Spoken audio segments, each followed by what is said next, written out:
When we imagine the difficulties involved in a so-called bad childhood, we most readily think in terms of children who are physically harmed, beaten, underfed, sexually abused, or else treated with active contempt, screamed at, blamed, put down, mocked, and tormented.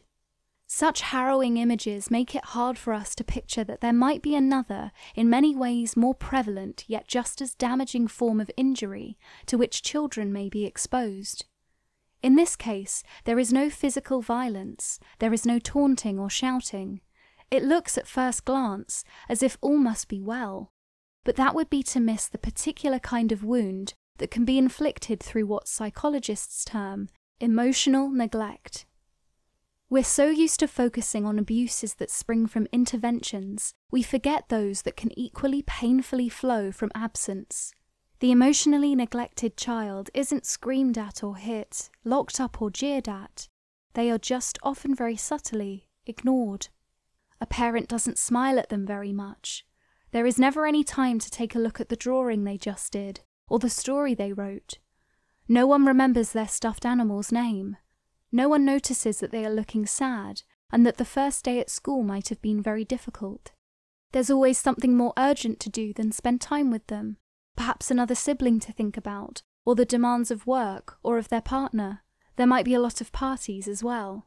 The parent seems in no way charmed or interested. There are no cuddles or hair ruffles. There are no nicknames or terms of endearment. Birthdays get forgotten. Tears aren't dried or consoled. The parent doesn't look the child in the eye. They might, shortly after the birth, go off and live in another household. None of this may seem at first glance to be especially bad, particularly because the insidious behaviour is largely invisible.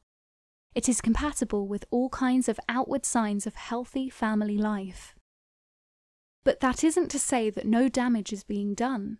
The psychologist William James presciently observed that it might be as bad, if not worse, to be on the receiving end of indifference as of physical torment. No more fiendish punishment could be devised, were such a thing possible, than that one should be turned loose in society and remain absolutely unnoticed by all the members thereof. If no one turned around when we entered, answered when we spoke, or minded what we did, but if every person we met cut us dead and acted as if we were non-existent things, a kind of rage and impotent despair would before long well up in us, from which the cruelest bodily torture would be a relief. A crucial fact of psychological life is the disinclination of any child to think that there is something wrong with its parent.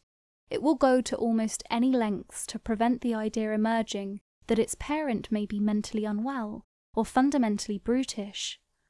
It will remain attached and obsessed by the most vicious and uncaring figure, whom an objective observer might see through in an instant. The child will do anything rather than entertain the idea that an injury has been done to it by its own progenitor, especially if the parent is charming to other people and impressive in the professional sphere. The child will just assume that there must be something deeply wrong with itself to justify the indifference. It must have failed in some way. It must in its essence be profoundly ugly, repulsive, deformed, or lacking. This is the only conceivable explanation for the blankness with which their existence is received. The adult who emerges from such a complicated, veiled childhood is likely to be in a confused state. On the surface, they may experience only goodwill and a continued desire to please their early caregivers, but deep within themselves they may feel lacerating doubt, paranoia, and self-contempt. To numb such feelings, they may take to drink or develop numbing, calming addictions to keep themselves from constant encounters with their perceived repulsiveness.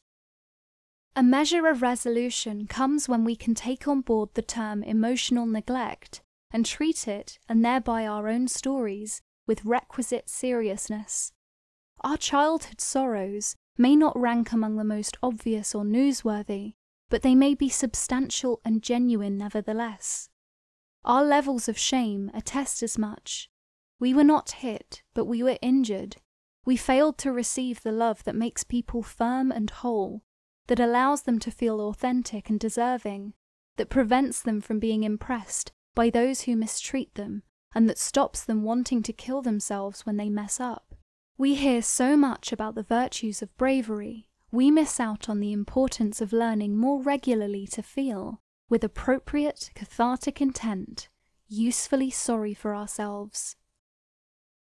Our online shop has a range of books and gifts that address the most important and often neglected areas of life. Click now to learn more.